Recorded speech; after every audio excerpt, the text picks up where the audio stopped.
आज हम इस वीडियो में कल आपको जो मैंने बेस बताया था, इसका बेसिक चीजें बताई थी, उसको थोड़ा और डिटेल में जाएंगे और आपका एक चैप्टर आज पूरा करके हम देंगे। ठीक है, तो सबसे पहले इस चैप्टर का नाम है दो चरांक वाले रेखीय समीकरण। पहले हम समझे कि दो चरांक क्या, चर की बात मैंने कल बताई थी ना।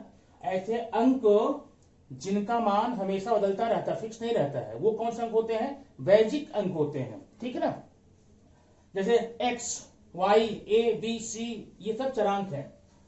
अब दो चरांक, ऐसे समीकरण जिसमें दो चरांक हों, दो वैजिक पद हों, दो x y a b c या अल्फाबेटिकल अंक वहां पर हों, तो दो चरांक वाले रेखीय समीकरण। अब यहां पर 5-7 क्वेश्चन दिए गए हैं, आपको पता करना है कि ये सातों में से कौन कौन से समीकरण दो चरांक वाले हैं और कौन कौन से नहीं है।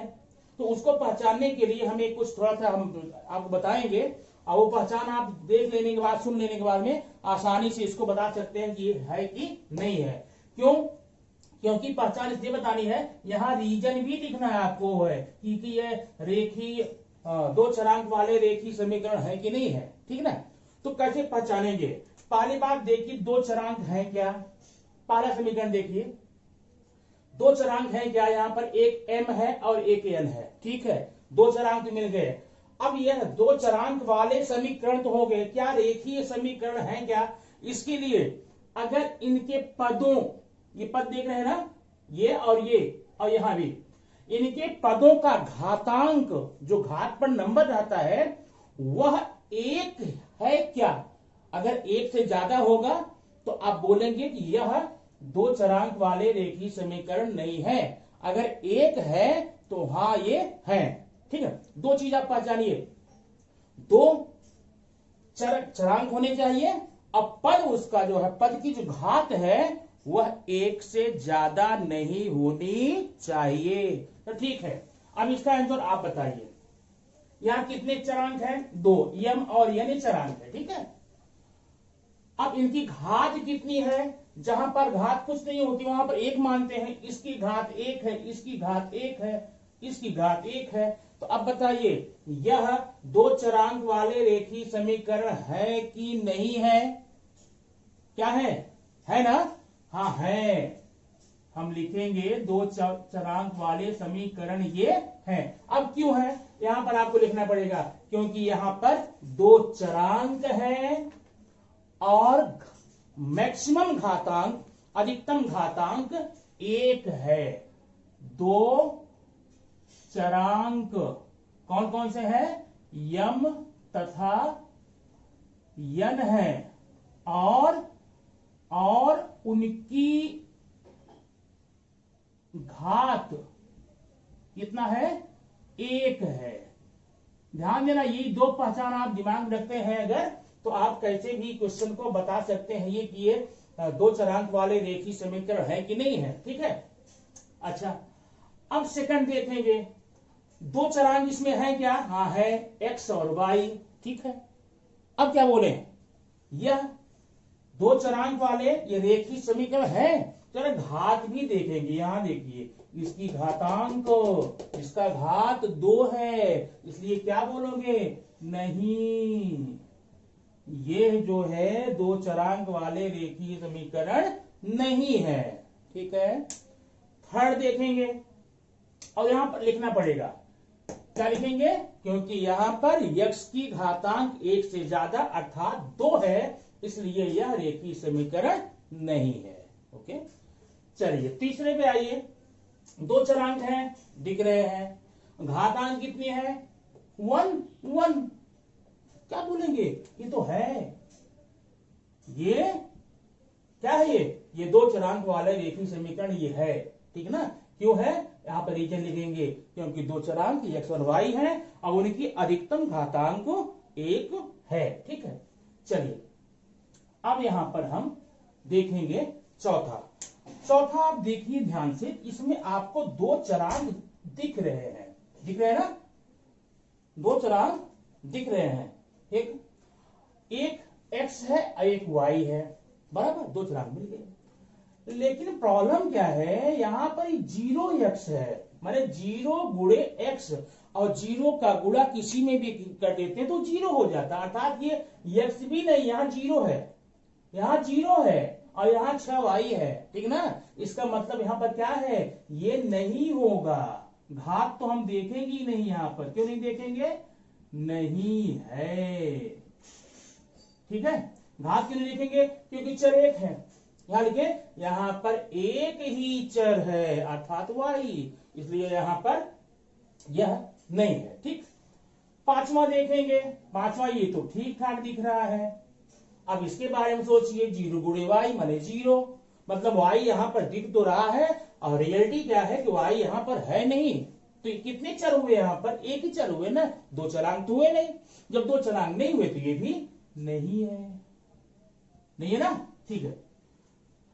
अब देखेंगे हम छठवें में तो बराबर दिख रहा था हमको, ये x है ये y है ना, दो चरांक तो मिल गए, लेकिन ये हमें 4/x है। अब यह ध्यान देखिए 4/x है, एक्चुअली जब इस x को हम ऊपर ले जाएंगे तो 4 गुणे x घाते ऋण 1 लिखना पड़ेगा, ठीक है ना।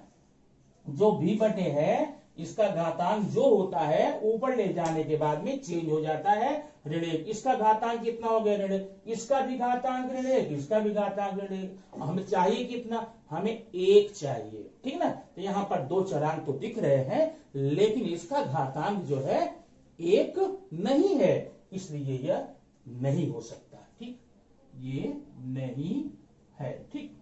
अब देखिए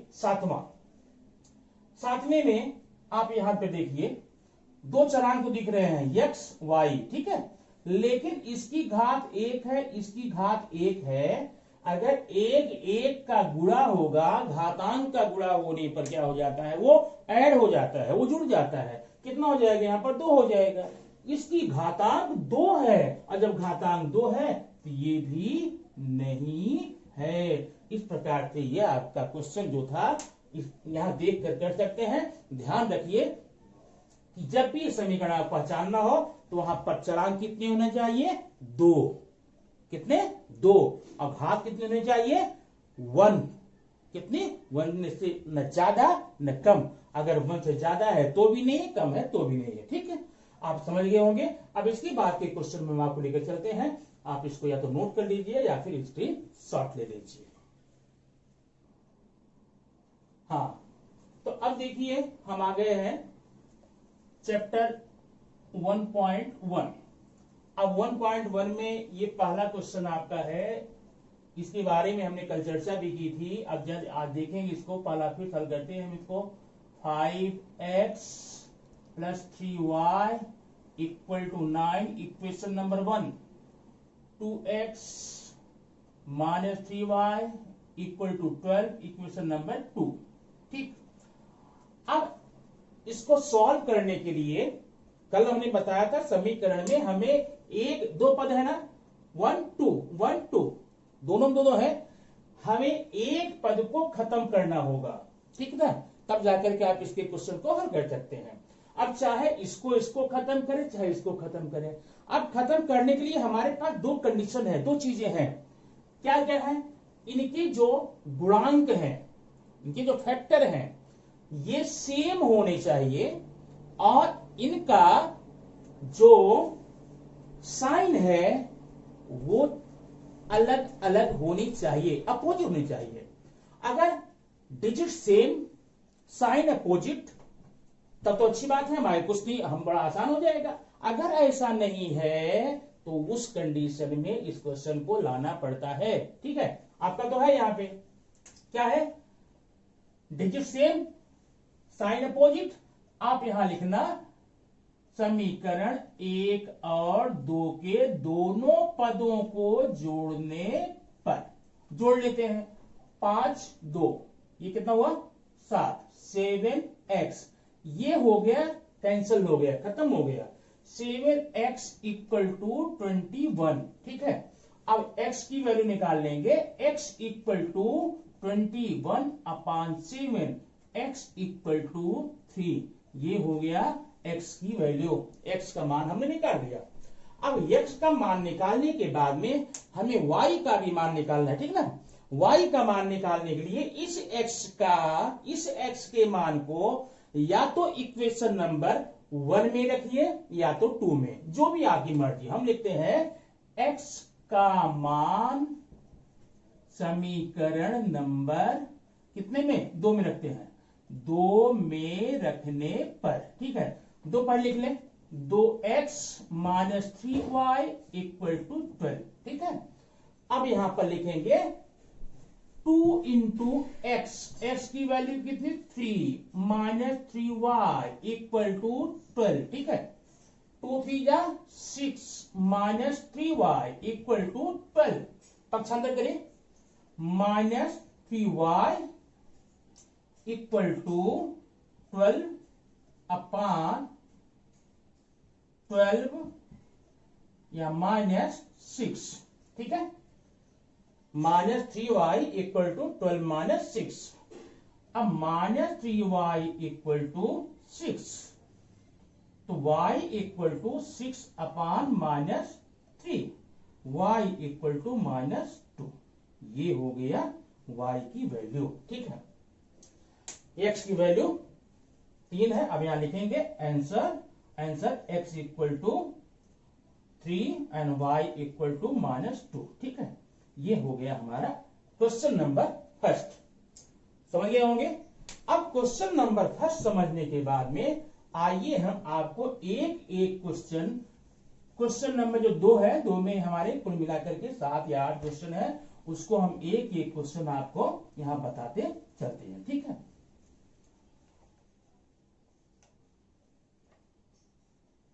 बहुत ही आसान सिस्टम है, बस ध्यान दीजिए। युगपत समीकरण हल करने के लिए हमें 2 पदों में से एक को पहले खत्म करना होता है।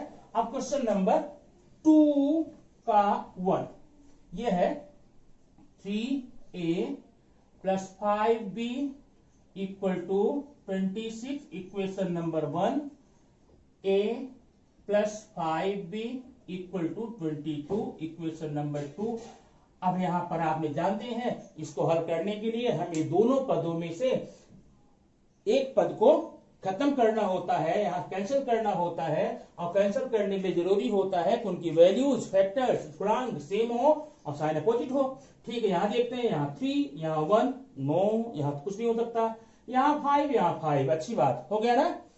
डिजिट सेम हो गए लेकिन साइन भी सेम है, साइन अपोजिट चाहिए। अपोजिट करने के लिए क्या करेंगे, घटाने पर, यहां क्या लिखेंगे, घटाने पर। तो घटाने पर क्या करेंगे, सारे चिन्ह चेंज करिए, यहां माइनस, यहां माइनस, यहां माइनस, ठीक है। अब देखिए 3 माइनस 1 ये हो गया 2a, ये कैंसिल हुआ ना, इक्वल टू, आप ये कीजिए कितना होगा 4, 2a equal to 4, a equal to 4 upon 2, a equal to 2, a की वैल्यू हमें यहां मिल गई। अब a की वैल्यू मिलने के बाद में हमें करना क्या है, इस a के मान को रखना है इक्वेशन नंबर 2 में। ऐसा नहीं कि 2 में ही रखना है, आप जहां चाहे वहां रख सकते हैं, क्योंकि 2 में भी आएगा और 1 में भी आएगा। मैं 2 में रखता हूं। a का मान समीकरण नंबर 2 में रखने पर, ठीक है। तो पल 2 लिखते हैं, a plus 5b equal to 22, एक जगह रखेंगे 2 प्लस 5b इक्वल टू 22, हो गया, ठीक है। अब पक्षांतर कीजिए, 5b इक्वल टू 22, ये 2 आप यहां लेकर आइए, माइनस 2 होगा, तो 5b इक्वल टू 20 होगा ना, सिंपल है बहुत। तो b इक्वल टू 20 अपॉन 5 होगा, b इक्वल टू 4 होगा, ठीक है। आंसर आप यहां पर लिख दीजिए, क्या लिखेंगे, answer a equal to 2 and b equal to 4, okay. यह था आपका क्वेश्चन नंबर सेकंड का फर्स्ट, ठीक है। आप तो समझ लिए होंगे, आप या तो नोट कर लीजिए या तो इसका स्क्रीनशॉट लेकर के आप इसको प्रैक्टिस कीजिए, ठीक है ना। आज मैं आपको पूरा चैप्टर बता के दूंगा और ये चैप्टर आप रिपीट कीजिए अच्छे से। कोई प्रॉब्लम हो तो आप कमेंट बॉक्स में जाकर के बता सकते हैं, ठीक है। अभी क्वेश्चन नंबर सेकंड का सेकंड, x प्लस 7y, ये देखिए x plus 7y equal to 10 equation number 1 और 3x minus 2y equal to 7 equation number 2। अब यहां पे देखिए, यहां पर हमें एक पद को खत्म करना, या तो x या तो y को, लेकिन खत्म करने के लिए हमें क्या चाहिए, डिजिट सेम चाहिए, साइन अपोजिट चाहिए। यहां प्रॉब्लम क्या है, न तो इसकी डिजिट सेम न इसकी डिजिट सेम है। वो डिजिट को सेम करने के लिए क्या किया जाता है, यहां जो डिजिट है इसका मल्टीप्लीकेशन आप इसमें कीजिए और इसका पहले में। तो आप प्रश्न ये उठता है कि क्या सेम करना चाहते हैं, x को सेम करना चाहते हैं कि y को सेम करना चाहते हैं। जिसको भी करना चाहे दोनों से आएगा, जो आपको अच्छा लगे वो आप कर सकते हैं। तो कैसे सेम करेंगे, अगर यहां 3 होता तो अपना काम हो जाता ना।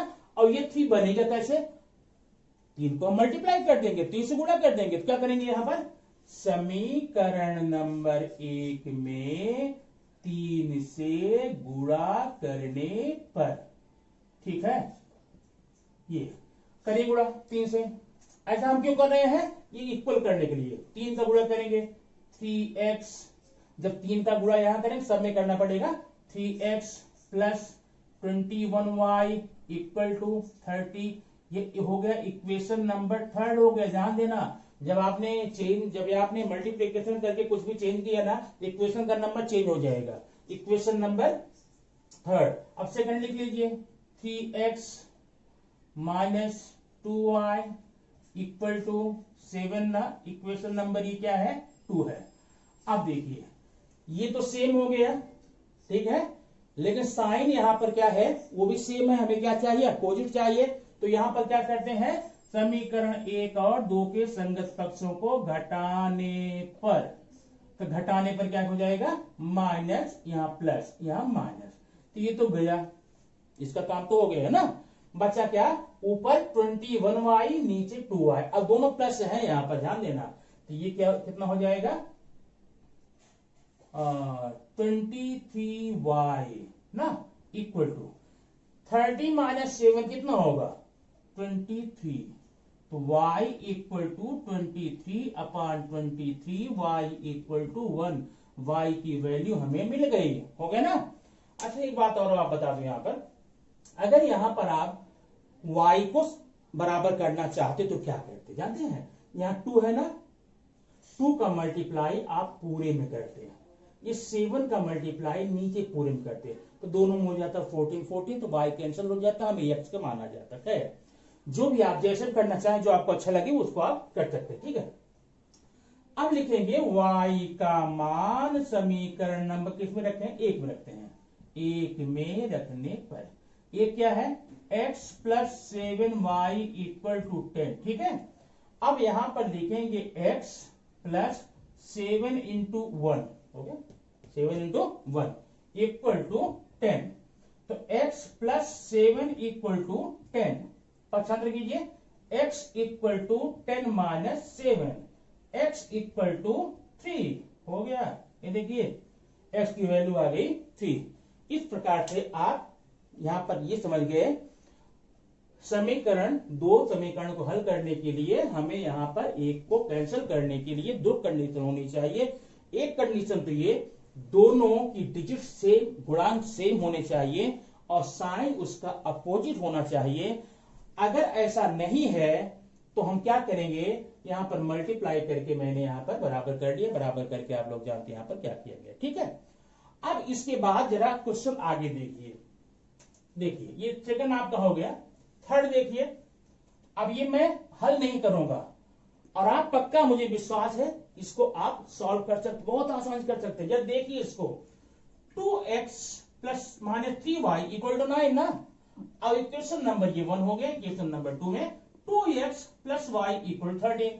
अभी यहां दोनों डिजिट तो सेम है कि नहीं, तो सेम है, क्या करना पड़ेगा, घटाने पर। आप घटाने पर करेंगे, इसका माइनस माइनस माइनस ये कैंसिल हो जाएगा। अब बाकी का प्रोसेस आप जानते हैं कैसे करना है, ठीक है। क्वेश्चन नंबर 4 देखिए, क्वेश्चन नंबर 4 में 5m minus 3n minus equal to 19 m minus 6n minus 7। अब यहां पर m को आपको इक्वल करने के लिए इक्वेशन नंबर 2 में 5 का मल्टीप्लाई करेंगे, यहाँ 5m हो जाएगा, यहाँ 30, यहाँ पर 35। तो जब 5 हो जाएगा, प्रोसेस आप जानते हैं ये वाला, आप यहाँ पर इस प्रोसेस को फॉलो करके इसको आप सॉल्व कर सकते हैं। बात समझ में आई ना? चलिए अब क्वेश्चन नंबर 5 देखिए, इसमें भी वही आपको करना है, वो नीचे 5 का मल्टीप्लाई करके कर लीजिए। अब आपको मैं बताऊंगा क्वेश्चन नंबर 6 कैसे हम सॉल्व करें, क्योंकि अब तक हमने जितने भी क्वेश्चन पढ़े हैं वो सबकी लगाने का जो प्रोसेस था, विधियां थी, लगभग एक सी है। और जो मैंने एग्जांपल आपको हल करने के लिए बोला वो भी वैसे लगेगा, लेकिन जो क्वेश्चन चैप्टर 1.1 के क्वेश्चन नंबर सेकंड का जो 6th है वो देखिए आप पहले। सेकंड का 6th ये है 1/3x plus y equal to 10/3, equation number 1। और ये है 2x plus 1/4y equal to 11/4, equation number 2। अब यहां ध्यान दीजिए। अच्छा एक बात बता दूं, ये जो क्वेश्चन नंबर सेकंड का first, second, third, fourth, fifth है ना, ये सब 2 मार्क्स के क्वेश्चन एग्जाम में आते हैं, 2 मार्क्स। ये और नीचे जो क्वेश्चन अभी बताने जा रहा हूं ये 3 मार्क्स का है, बोर्ड के पेपर में आपको 3 नंबर के क्वेश्चन आते हैं, ठीक है। अब ये जरा देखिए इक्वेशन नंबर 1, 2 में 3 में क्या प्रॉब्लम है। प्रॉब्लम ये है इसमें कि ये अपान 3 कैसे आ गया, यहाँ 3 कैसे आ गया, ये तो प्रॉब्लम हमारे लिए कर रहा है। अगर यही नहीं होता, ये 1/3, 10/3, अपान जो 3 है वो नहीं होता तो कितना अच्छा होता ना, होता ना। ये अच्छा नहीं है, अच्छा नहीं है, इसका मतलब हमें ये कुछ ना कुछ करके इसको यहां से कहीं दूर भेजना होगा।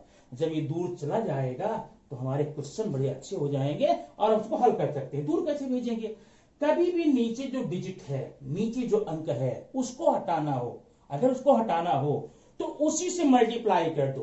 किसी से अगर 1/3 है ना, 3 का मल्टीप्लाई यहां कर दो, यहां 3 का मल्टीप्लाई कर दो, अपने आप ही कट जाएगा। लेकिन प्रॉब्लम है तो 3 का मल्टीप्लाई यहां भी, यहां भी, यहां भी करना पड़ेगा।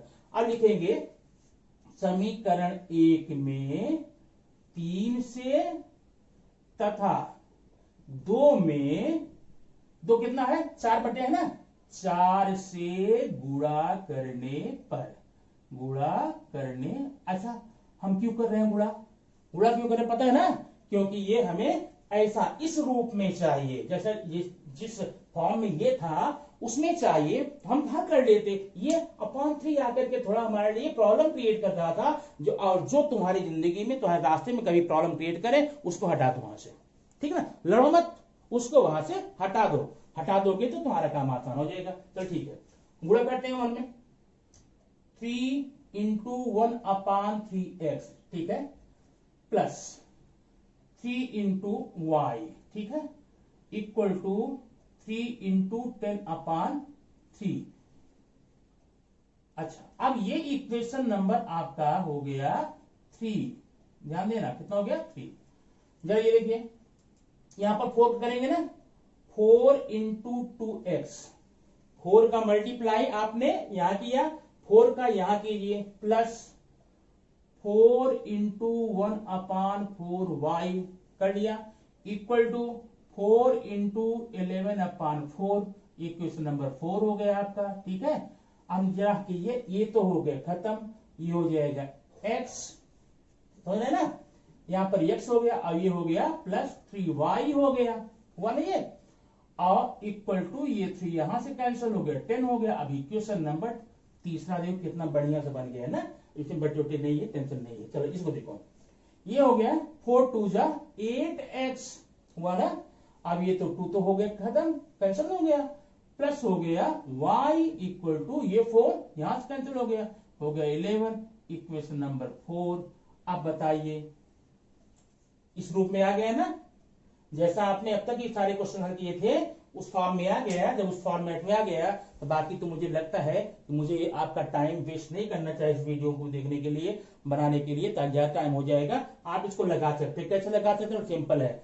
अब चाहे 8 का मल्टीप्लाई आप 1 में कर लेंगे, 8x 24y बराबर 80, तो ये 8 8 बराबर हो जाएगा, तब कर सकते हैं। या फिर 3 यहाँ है, 3 यहाँ करने के लिए यहाँ पर 3 का मल्टीप्लाई कर लीजिए तो यहाँ पर हो जाएगा, और इस प्रकार से उसको हल करके आप आसानी से निकल सकते हैं। ये है 3 मार्क का क्वेश्चन। चलिए अब बताएंगे हम क्वेश्चन नंबर जो आपका, तो अब तक की जो क्वेश्चन आपने देखा इसमें सॉल्व करने के बाद में आप जब देखेंगे अगला क्वेश्चन जो है हमने यहाँ पर 7वां लिया है, क्वेश्चन नंबर सेकंड का 7वां क्वेश्चन है। ये 49 माइनस 57y इक्वल टू 172 और 57x minus 49y equal to 252। अब इसमें एक खास बात आप क्या देख रहे हैं, ये देखिए जरा, जो x और y की डिजिट है दोनों समीकरण आपस में चेंज हुए हैं। यहां जो 49x था पहले क्वेश्चन में, दूसरे में 49y यहां आ गया, और यहाँ 57 यहाँ 57। ऐसे इक्वेशन कभी भी मिले तो हल करने का, सॉल्व करने का बड़ा सिंपल तरीका होता है। तरीका अब यहाँ पर मैं अगर बता दूंगा, आप इसका मल्टीप्लाई इसमें करके सेव करना चाहेंगे तो इतना मल्टीप्लिकेशन इतना बड़ा हो जाएगा, आप ये प्रॉब्लम हो जाएगी, ठीक ना। अब ऐसा नहीं कि नहीं आएगा, आएगा, लेकिन क्यों फालतू काम करेंगे, इतना 3 नंबर क्वेश्चन या बाद आधे घंटे टाइम देंगे। उसका सिस्टम क्या होता है, ऐसी समीकरण, ऐसी रचना वाले, ऐसे स्ट्रक्चर के समीकरण आपको जब भी मिले तो इन दोनों समीकरणों के दोनों पक्षों को एक बार जोड़िए, एक बार घटाइए। क्या करेंगे, एक बार जोड़िए, एक बार घटाइए, और ऐसा करने से दो बड़े प्यारे प्यारे सुंदर सुंदर इक्वेशन मिल जाएंगे। और वो इक्वेशन इस रूप में होंगे, ऐसे छोटे होंगे, ठीक ना। अब उसको आप हल कर सकते हैं। तो मैं पहले क्या करूंगा, यहाँ जोड़ने ना, जोड़ने पर ये जोड़ लिया, 106x माइनस हो गया यहाँ पर ना 106y, ये 4 7 5 12 और 2 1 3 1 4, ठीक है। अब देखिए 106x ऋण 106y बराबर 424। अगर हम ध्यान से देखें छोटा हो सकता है, 106 का भाग अगर हम यहाँ कर दें, यहाँ कर दें, यहाँ कर दें तो छोटा हो जाएगा। अब देखेंगे दोनों पक्षों में ऐसा कर देते हैं, 106x upon 106 minus 1y upon 106 equal to 424 upon 106। यहां लिखेंगे दोनों पक्षों में 106 का भाग देने पर, ठीक है, 106 से भाग देने पर, से भाग करने पर। अब देखिए ये तो हो गया x, ठीक है, माइनस ये तो हो गया y, ठीक है, इक्वल टू इसका कितना होगा 106 4 हो जाएगा। अब हो गया इक्वेशन नंबर, ये क्या हुआ 3। अब ये ध्यान रखिए, इसका काम हमें बाद में पड़ेगा। अब दूसरा काम क्या करेंगे, समीकरण 1 और 2, समीकरण 1 और 2 के संगत पक्षों को घटाने पर, एक बार जोड़ा है आपने ना, एक बार घटाएंगे। तो देखिए 49x minus 57y equal to 172, equation number 1। 57x minus 49y equal to 252, equation number 2। घटाने पर क्या करेंगे, यहां पर माइनस, यहां माइनस, यहां प्लस, यहां माइनस, ठीक है। अब इसको घटाइए, यहां से ये घटाएंगे, माइनस 8x हुआ ना, ये घटाइए, ये भी घट जाएगा, माइनस 8y इक्वल टू, जरा इसको घटाइए आप, यहां पर कैसे घटेगा, 2 माइनस 2 0, 15 में 7 गए 8, है ना, यहां माइनस होगा। अब यहां पर सब में माइनस है ना, तो ये माइनस सब हट जाएगा। या कीजिए minus 8x upon minus 8 minus 8y upon minus 8 equal to minus 80 upon minus 8। दोनों पक्षों में माइनस 8 से भाग करने पर, तो ये क्या हो गया आपका, प्लस हो जाएगा ना, x plus y equal to 10, equation number 4। अब इक्वेशन नंबर 4 आपका यहां आ गया है, ध्यान देना। अब इक्वेशन नंबर 3 कहां है, इक्वेशन नंबर 3 यहां पर है। इन दोनों समीकरणों को लेकर के आप सॉल्व कर सकते हैं। अब ये आपको बताने के लिए मैं थोड़ा ऊपर इसको मैं रफ करता हूं, ठीक है। ये देखिए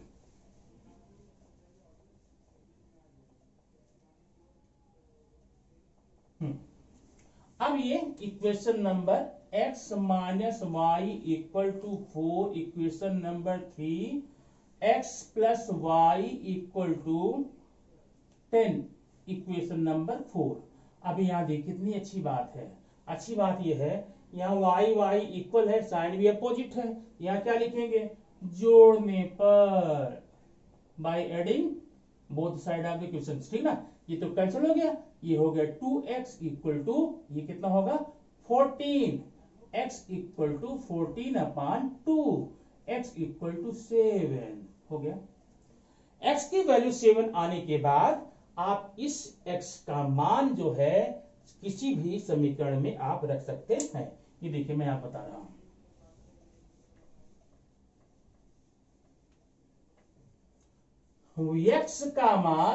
x का मान समीकरण नंबर 1 में रखने पर, अब एक पर लिख लो, x ऋण y बराबर 4 ना, तो x का मान है 7 ऋण y बराबर 4, ठीक है। तो ऋण y बराबर 4, ये जाएगा इधर ऋण 7 हो जाएगा, ऋण y बराबर ऋण 3, तो y बराबर 3, ये हमारा y का भी मान आ गया, ठीक ना। अब इस वीडियो को आप देखने के बाद इस चैप्टर को 1.1 के 1 चैप्टर को पूरे सम्स को, अलजेब्रा के पूरे सवाल को आप लगाइए और लगा करके आप तैयार होइए। फिर अगला वीडियो लेकर के मैं आपके लिए इसके बाद आता हूं। Okay, thank you.